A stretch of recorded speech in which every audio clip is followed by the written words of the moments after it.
आपल्या सर्वांचे ज्येष्ठ नेते आदरणीय अरुणभाई गुजराती साहेब, सतीश अण्णा, गुलाबराव देवकर अप्पा, रवींद्र भैया पाटील, श्रीराम पाटील, प्रदेश राष्ट्रवादी महिलाच्या अध्यक्षा रोहिणीताई खडसे, अरुण पाटील माजी आमदार, राजीव देशमुख, साहेबराव पाटील, पंडित कांबळे आपल्या प्रदेशचे सामाजिक न्याय विभागाचे प्रमुख, या निमित्ताने उपस्थित असणारे शेखर माने, प्रसंजित पाटील, तिलोत्तमाताई पाटील, उमेश पाटील, गोपाळ दर्जी, वंदनाताई चौधरी आपल्या महिलांच्या अध्यक्षा, युवकांचे जिल्हाध्यक्ष उमेश पाटील, वाल्मिक पाटील, एजाज मलिक, अशोक लाडवंजारी, शहराचे अध्यक्ष अशोक पाटील, सोपान पाटील, युवक शहराध्यक्ष रिंकू चौधरी, गौरव वाणी, रमेश पाटील, नावांची यादी फार मोठी आहे त्यामुळं मी त्यात वेळ न घालवता सर्वच यातनं राहिलेले यांची दिलगिरी व्यक्त करतो आणि आपण सर्व प्रत्येक तालुक्यातून आलेले आपण प्रमुख नेते, कार्यकर्ते आणि बंधू भगिनींनो, विधानसभेच्या निवडणुका या ऑक्टोबर महिन्यात होतील यात काही आता शंका नाही। सरकार कशा पद्धतीनं काम करतंय हे तुम्हा सगळ्यांना लक्षात आलेलं आहे। एखादा माणूस ज्यावेळी घाबरतो त्यावेळी सर्व मार्गाचा अवलंब करतो। तसं महाराष्ट्रातलं सरकार हे आपल्या लोकसभेच्या निकालानंतर भेदरलेलं सरकार आहे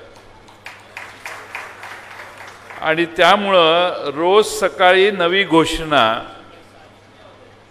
राज्याचे प्रमुख करत असतात,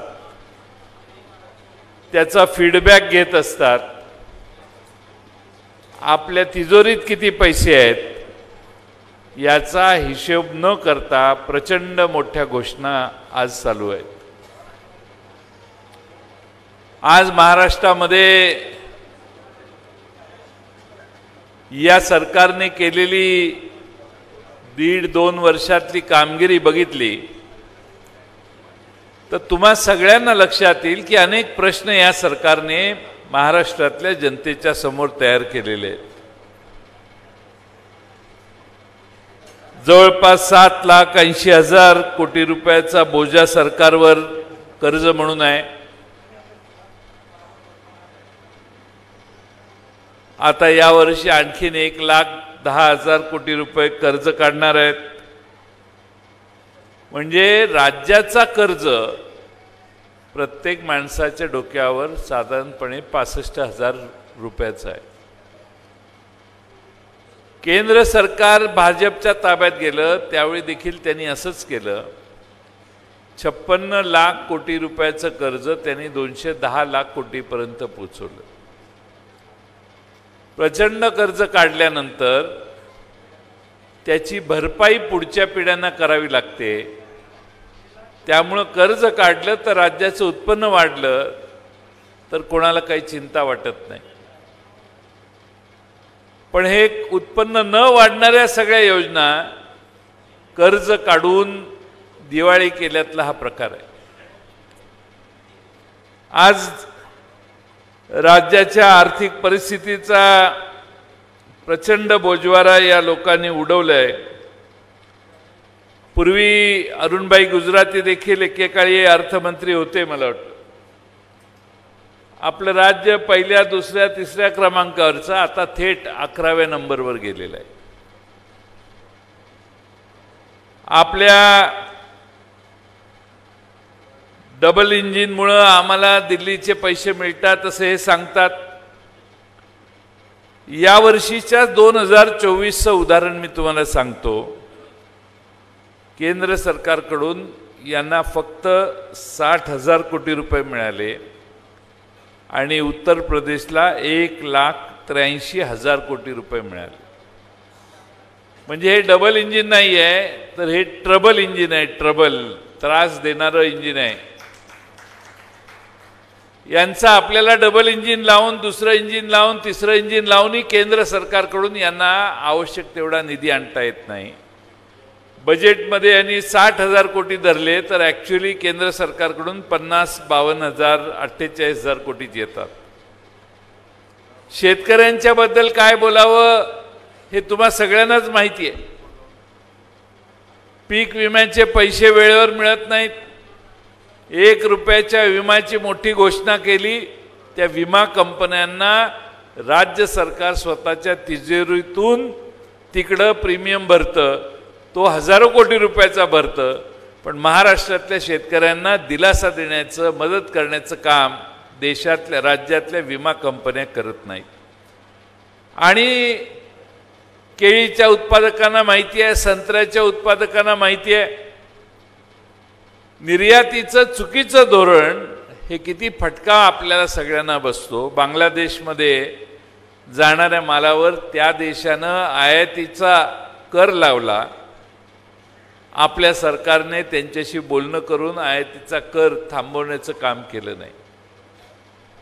कांद्याच्या निर्यात बंदी केली. कांद्याच्या निर्यातीच्या संबंधात बरेच खेळ केले. मध्येच परवानगी दिली, ती गुजरातच्याच कांद्याला दिली. त्यामुळं महाराष्ट्रातला शेतकरी या भारतीय जनता पक्षावर खुश नाही. त्याचा परिणाम लोकसभेत या राज्यातल्या जनतेनं स्पष्टपणानं दाखवला. पिकांना हमीभाव नाहीत. आमचे नवीन खासदार निलेश लंके नगरला परवा बसले. ते दुधाच्या आणि कांद्याच्यासाठी बसले. त्यांच्या आंदोलनाला त्या भागात प्रचंड प्रतिसाद मिळाला. दुधाला हमीभाव पाहिजे, तो हमीभाव ठरवा, त्याचा कायदा करा, ही त्यांची मागणी होती.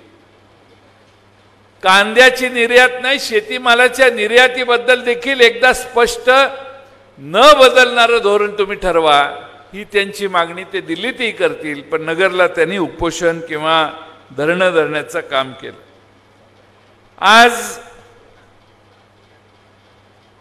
महाराष्ट्रामध्ये मागच्या जानेवारी ते मे या 5 महिन्यात शेतकऱ्यांनी 1076 शेतकऱ्यांनी आत्महत्या केल्या. तुम्ही जर चांगलं राज्य शेतकऱ्यांच्यासाठी करत असाल तर तुम्हाला आत्महत्या कमी करता आल्या पाहिजेत.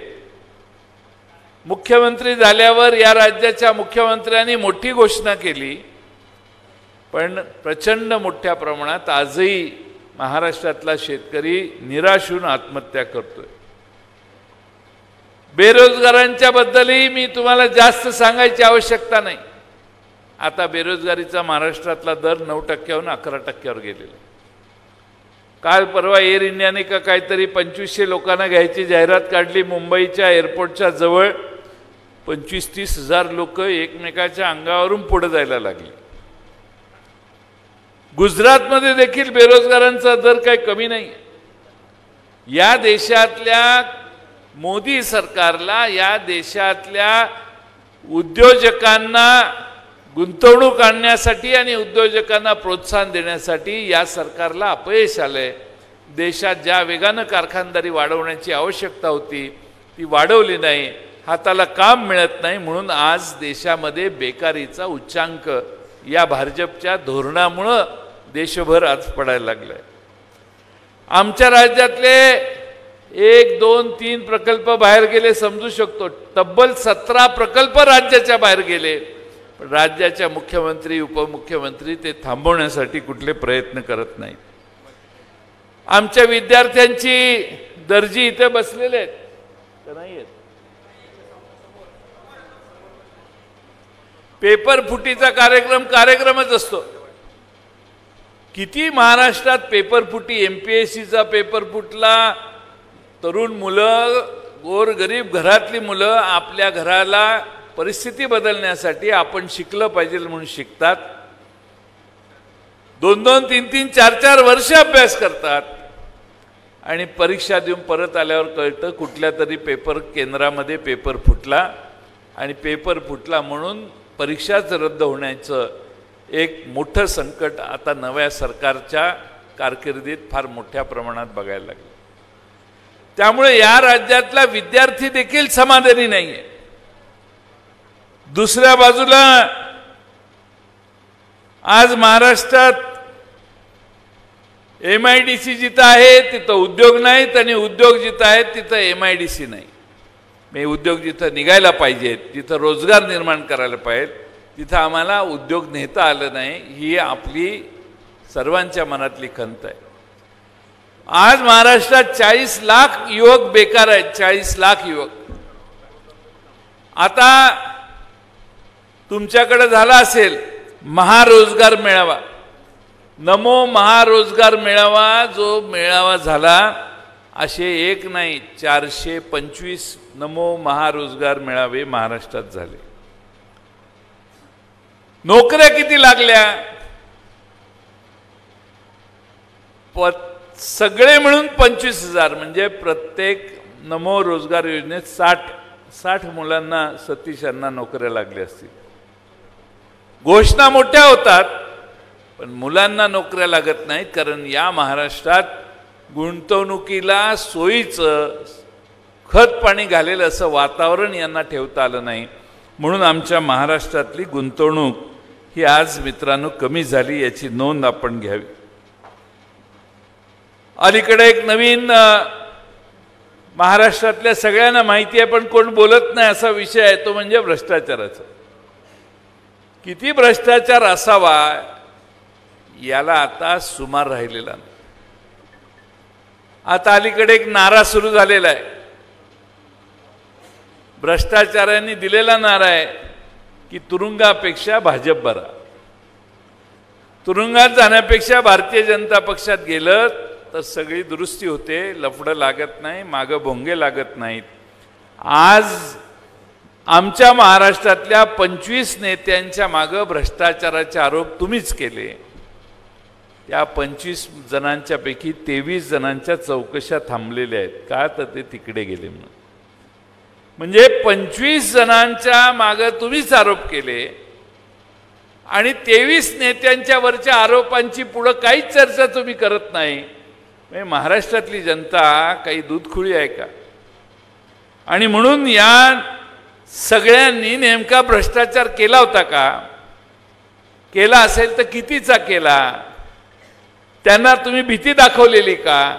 आणि भीती दाखवली असेल तर मग भिवून ते तुमच्याकडे आले का? या सगळ्यांचे खुलासे यांना करता येणार नाहीत, पण महाराष्ट्रातली जनता येत्या निवडणुकीत या सगळ्यांचा खुलासा आपल्या सर्वांच्या समोर करेल असं माझा विश्वास आहे। विधानसभा परवा चालू होती, रत्नागिरी जिल्ह्यामध्ये डांबर घोटाळा झाला। मग तुम्ही मला विचाराल कसा डांबर घोटाळा करतात? MIDCतलं काम, नगरपालिकेतलं काम, PWDचं काम, जिथं जिथं रस्त्याची कामं असतील तिथं डांबर वापरावं लागतं। HPC कंपनी किंवा जी काही डांबर सप्लाय करणारी कंपनी आहे त्यांचं बिल प्रत्येक कामात दाखवावं लागतं। बाबा मी हे 10 बॅरल वापरले, हे 50 बॅरल वापरले, त्याची बिल असतात। एकच बिल सगळ्यांकडे फिरवलेलं आहे। MIDCत पण तेच बिल दिलं, PWD मध्ये पण तेच बिल दिलं, नगरपालिकेतल्या रस्त्याला पण तेच, कारण ठराविक लोकांनाच कॉन्ट्रॅक्ट द्यायची व्यवस्था त्या जिल्ह्यात आहे आणि सगळ्याच जिल्ह्यात आता हळूहळू झालेली। त्यामुळे एक प्रचंड मोठा डांबर घोटाळा, एक मेगा इंजिनिअरिंग नावाची कंपनी आहे सातारा जिल्ह्यात, तुम्ही जरा जमीन खरडली तरी तुमच्यावर उत्खननाचे तक्रारी होतात आणि तुम्हाला दंड बसतो। त्या कंपनीला 105 कोटी रुपयाचा दंड तहसीलदारांनी आणि सगळ्यांनी बसवला, कारण त्यांनी रस्ता करायचा होता तर सगळं उत्खनन बेकायदेशीर जे केलं त्याच्यावर त्यांना दंड बसला। कुठून जादू फिरली माहीत नाही, काडी फिरली जादूची। 105 कोटीची ती फाईल कलेक्टरच्या अतिरिक्त जिल्हाधिकाऱ्याकडे जाते ती हिअरिंगला, पण कलेक्टर एवढा शहाणा निघाला की त्याने ती फाईल मागवली आणि 105 कोटीचा सगळाच दंड माफ केला. मी विधानसभेत मांडलं, उत्तर नाही आलं. मंत्र्यांना आम्ही जेवढे जेवढे भ्रष्टाचाराचे आरोप केले त्यातल्या एकाही प्रश्नाला उत्तर देता आले नाही. सगळे हिंदू धर्म संस्कृती सांभाळली पाहिजे म्हणतात. सातारा जिल्ह्यात एक औंधला संस्थान आहे, त्या संस्थानाची देवस्थान आहेत. त्या देवस्थानाच्या जमिनी सत्तारूढ पक्षाच्याच आमदारांनी लाटल्या. हे 2 वर्षापूर्वी मांडलं, 1 वर्षापूर्वी मांडलं, आत्ताही मांडलं, पण याचं उत्तर महसूल मंत्र्यांना देता आलं नाही. कागदोपत्री सिद्ध झालेल्या गोष्टी, देवस्थानाच्या जमिनीवर आपलं नाव लावायचं, वर्ग 2च्या वर्ग 1 करायच्या, प्लॉट पाडायचे आणि विकून टाकायचे प्लॉट, असे एक ठिकाणी नाही 10-12 ठिकाणी महाराष्ट्रात करण्याचं काम या युती सरकारच्या काळात झालेलं आहे. त्यामुळं हे सरकार हे फार स्वच्छ आहे असं डोक्यात घेऊ नका. सातारा जिल्ह्यामधली एक आणखीन एक घटना सांगतो. कोविड झाला, एक तिथं खाजगी हॉस्पिटल होतं, मेडिकल कॉलेज. तिथं मेलेल्या माणसाला ॲडमिट केलं, एक नाही अनेक माणसांना. ते ॲडमिट या तारखेला झाले, तो मरून 8 दिवस झालेले आहेत, पण नंतर तो ॲडमिट झाला. ॲडमिट झाल्यावर त्याच्यावर 10-12 दिवस काही उपचार झाले. उपचार झाल्यावर तो बरा झाला आणि तो घरी जायला पण 50 रुपये त्याला मदत होती त्या योजनेमध्ये. मग तो तसा 50 रुपये घेऊन घरी गेला. असं कागदोपत्री रेकॉर्ड लावून 50-60 कोटी रुपये राज्य सरकारच्या तिजोरीतून तिथल्या एका भारतीय जनता पक्षाच्या आमदारांनी काढलेले. हे आम्ही विधानसभेत मांडलेलं आहे, पण त्या खात्याच्या मंत्र्याला ह्याच्यावर उत्तर द्यायचं नव्हतं, म्हणून हा विषय सोडून बाकीच्या सगळ्या विषयावर उत्तर दिली. नागपूरमध्ये मेट्रो मध्ये घोटाळा हे मी नाही सांगत, CAGची पुस्तकात लिहिलेलं आहे की नागपूरच्या मेट्रोमध्ये घोटाळा झाला. 750-800 कोटी रुपये काही वेगळ्या 2-3 वेगळ्या विषयावर झाला. आता तुम्हाला माहिती आहे का नाही माहीत नाही, MSIDCL नावाची एक कंपनी सरकारने स्थापन केली आहे. हे एखादा रस्ता मंजूर झाला तर आपण PWD कडे कॉन्ट्रॅक्ट करायचा अधिकार देतो. आता यांनी PWDलाही बाजूला ठेवले. यांनी या कंपनीला काम करायला सांगितले. त्या कंपनीत एकच माणूस काम करतो, प्रमुख आणि 1-2-3 जण असतील. महाराष्ट्रातल्या अमळनेर तालुक्यातलं काम असेल तर अमळनेर तालुक्यातल्या कामाचं टेंडर निघालं तर तिथल्या आमदाराने फोन करून सांगेल त्यालाच ते काम मिळतं. मग तिथल्या अधिकाऱ्यांना 3-4% आणि हा जो फोन येतो लोकप्रतिनिधी म्हणून जो सांगतो अमक्याला नाही अमक्याला द्या, तो तिकडं किती गोळा करत असेल हा त्याचा विषय. आणि म्हणून माझी आपणा सगळ्यांना विनंती आहे की हे सरकार महाराष्ट्रामध्ये प्रचंड भ्रष्टाचार या मागच्या 1.5-2 वर्षात झालेला आहे. माझी तुम्हा सगळ्यांना विनंती आहे की हे सगळे मुद्दे, आणखीन बरेच मुद्दे आहेत, हे लोकांना जाऊन सांगण्याची गरज आपण सगळ्यांनी आहे. आणि आपण पहिल्या नंबरला जर यायचं असेल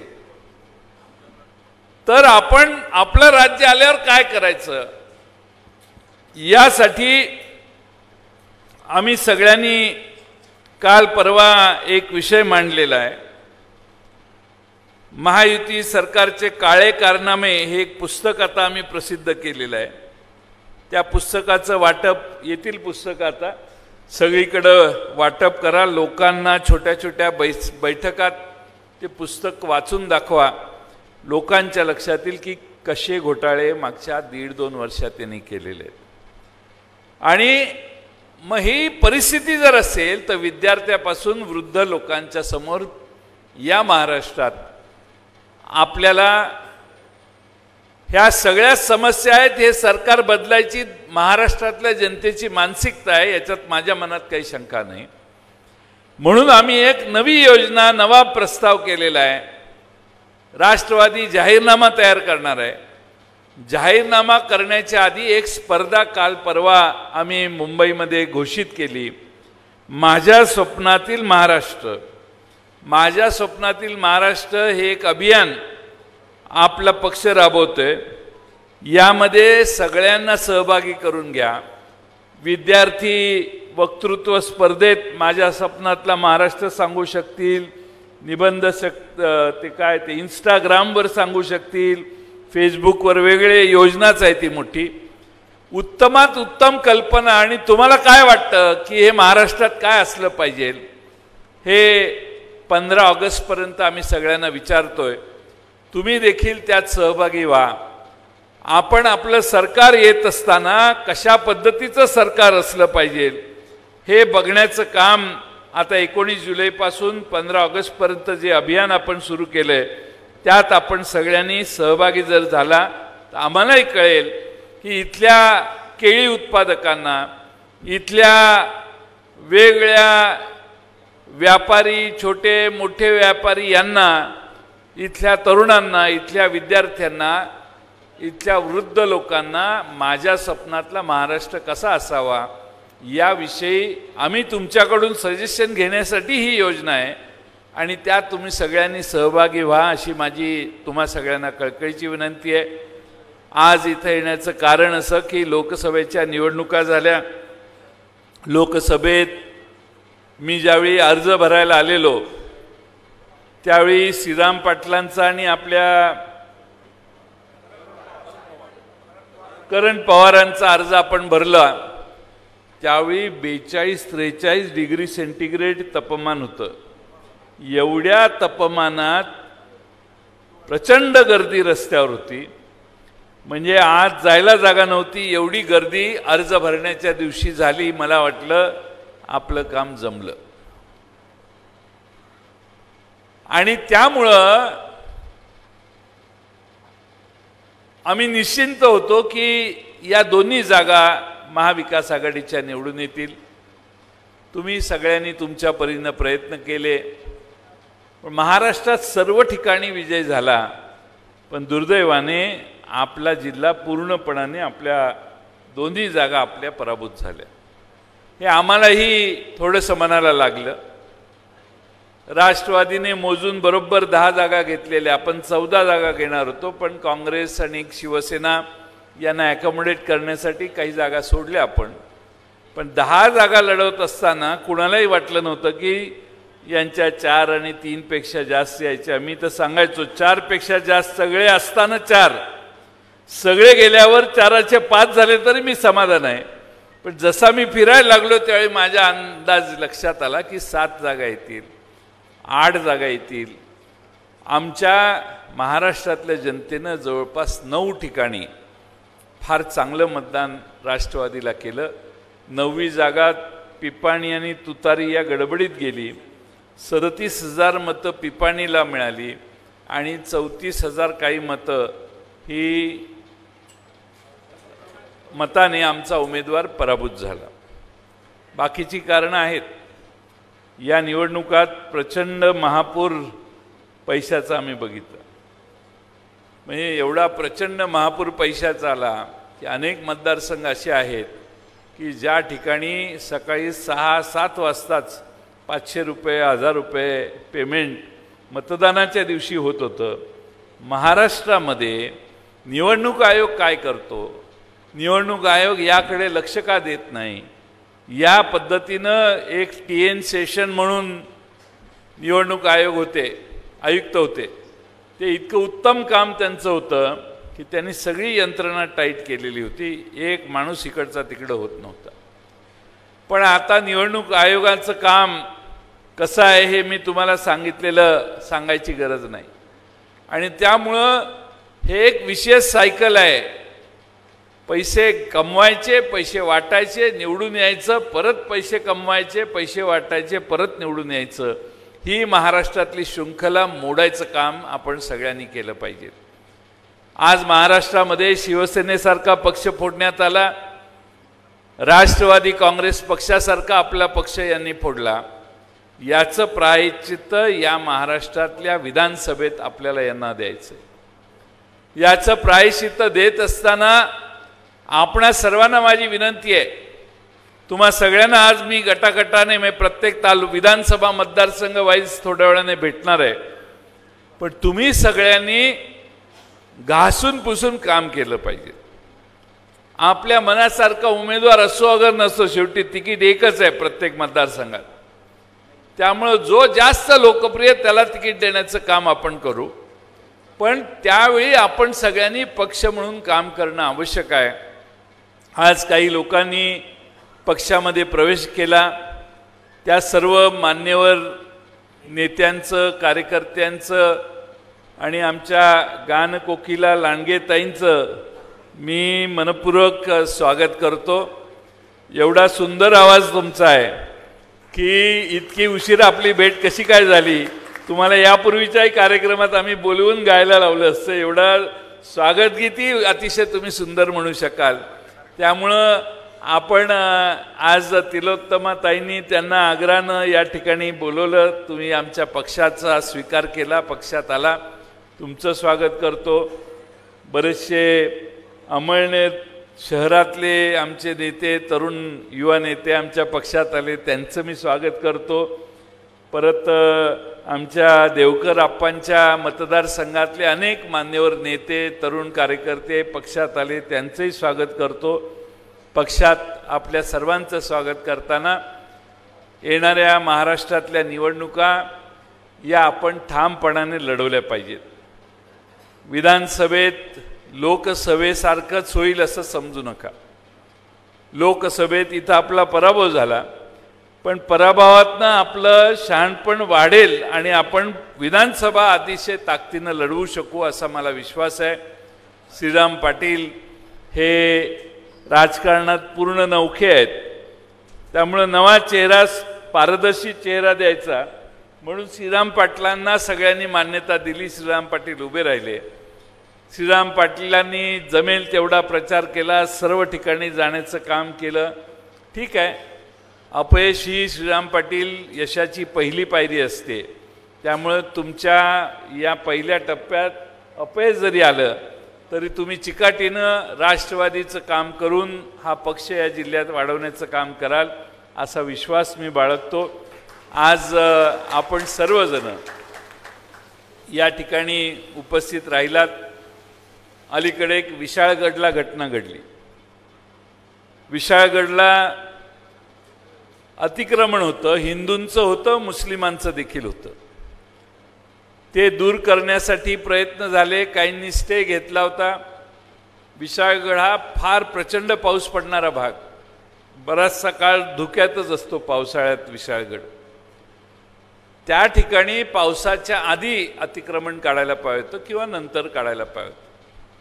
काही लोकांनी विशाळगडावर चाल केली, पोलिसांनी रोखलं असेल, परत आले आणि परत येताना विशाळगडापासून 2-3 किलोमीटर अलीकडं एक गाव होतं, त्या गावातल्या मुस्लिम वस्तीला टार्गेट करून त्यांची घरं उद्ध्वस्त करणं, त्यांचे तिजोऱ्या फोडणं, तलवारीचा वापर, लाठ्या काठ्यांचा वापर करणं आणि तिथल्या लोकांना मारहाण करणं, अतिशय गंभीर घटना, अतिशय गंभीर कृती त्या ठिकाणी झाली. आम्ही त्याचा निषेध केला. पण कोणत्या प्रवृत्तींना या राज्यात शेवटी एखाद्या वेगळ्या कम्युनिटीवर झालं, आणखीन तिसऱ्या कम्युनिटीवर होईल, ही पद्धत पडेल आणि ही पद्धत ही प्रोत्साहन देण्यासारखी नाही, याची देखील नोंद आपण सगळ्यांनी घेतली पाहिजे. त्या गोष्टीचा निषेध तर केलाच, पण सरकारने देखील ज्यांना त्यांनी तिथं, ज्या लोकांना बोलवणारे जे होते तिथं, त्या सर्वांपासून सगळ्यांनाच अटक करून त्यांच्यावर योग्य ती कायदेशीर कारवाई केली पाहिजे. आज महाराष्ट्रात हिंदू आणि मुस्लिमांचं ऐक्य बिघडेल कसं हा प्रयत्न काही लोक करत आहेत. आता निवडणुका समोर येत आहेत, सगळे हे प्रकार चालू होणार आहेत. त्यामुळे मी हे उदाहरण यासाठी दिलं की हिंदू मुस्लिमांच्या दरी न पडता एकसंघपणाने महाराष्ट्रातला समाज हा पुढच्या निवडणुकीला गेला पाहिजे. जाणीवपूर्वक आपलं महाराष्ट्रात 31 जागा भाजपच्या आणि शिवसेनेच्या पडल्या, त्यांच्या युतीच्या. 31 जागांवर पराभव झाल्यावर आता काही ना काही दुसरी काहीतरी जगलरी केली पाहिजे, त्याशिवाय आपण निवडून येत नाही. म्हणून सगळे पर्याय आहेत ते करतायत. सगळं काही आहे ते लाडक्या खुर्चीसाठी आहे. लाडकं लाडकं जे सगळं चाललेलं आहे ना, ते अरुणबाई लाडकं लाडकं सगळं लाडक्या खुर्चीसाठी चाललेलं आहे. तुम्ही म्हणाल ते द्यायला आज तयार आहेत. चंद्र मागितला तर ते चंद्रही आणतो म्हणतील.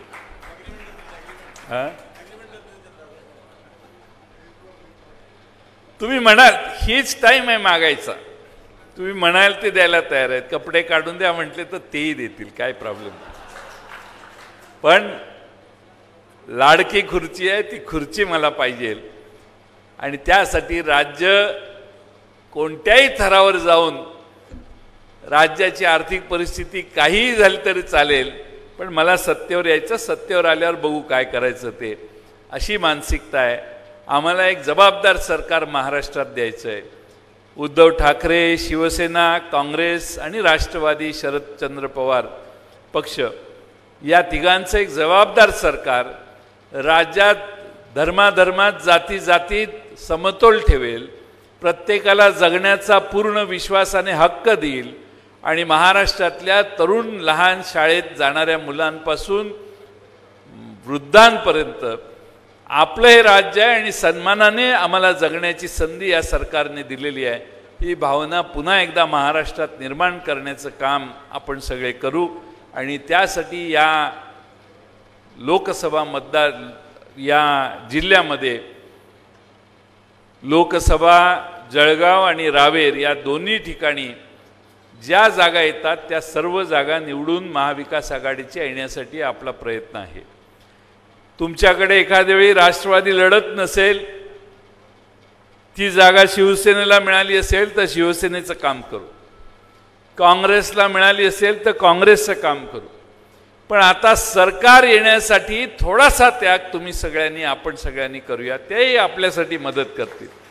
शिवसेनाही आपल्याला मदत करेल, काँग्रेसही मदत करेल.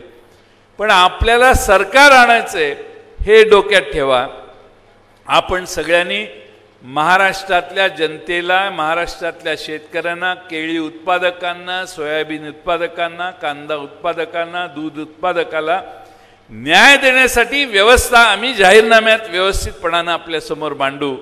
त्यातनं महाराष्ट्रातल्या शेतकऱ्याला कधीही मागं वळून बघावं लागणार नाही आणि आंदोलन करावं लागणार नाही, अशी व्यवस्था आम्ही महाराष्ट्रात करू. आज सांगत नाही, नाही तर आम्ही आज जाहीर केलं की उद्या परत तेच जाहीर करतील, नाही नाही आम्हीच करतो.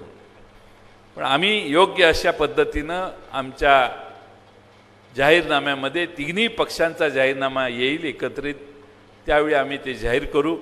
पुन्हा एकदा आपल्या सर्वांना माझी विनंती आहे, आज मी दिवसभर इथं आहे. आपले मतदारसंघ जे ठरलेले आहेत त्याचा सिक्वेन्स मी वाचून दाखवतो. गोंधळ न करता, गडबड न करता, खाली काही वेगळी व्यवस्था केलेली आहे. आपण सगळे खाली जावा. पहिल्यांदा 40गाव मतदारसंघ याची बैठक होईल. ते इथून पार खाली गेल्यानंतर पारोळा एरंडोल मतदारसंघाची बैठक होईल. त्यानंतर अनाऊन्स केलं जाईल चोपडा मतदारसंघाची बैठक होईल. मग अंमळनेर आहे. साहेबरावांचं खरं शेवटी घ्यायला पाहिजे, तुम्ही साहेबराव तेवढा वेळ थांबले असते. आणि तुम्ही जे सतीशांना म्हणताय साहेबराव परत आले, परत, साहेबराव आपल्यातलेच आहेत. अंमळनेरची विधानसभा निवडून आणण्यासाठी साहेबराव सर्व ताकदपणाला लावणार आहेत, तुम्ही काय चिंता करू नका. त्यामुळं साहेबरावांची आणि माझी मैत्री फार वर्षाची आहे. त्यामुळं साहेबराव नक्की योग्य ते काम करतील. आपल्याला आपल्या पक्षात निश्चितपणानं ते आले आणि आज तुम्हाला मार्गदर्शन केलं या सभेला, त्याबद्दल त्यांचंही मी विशेष आभार मानतो.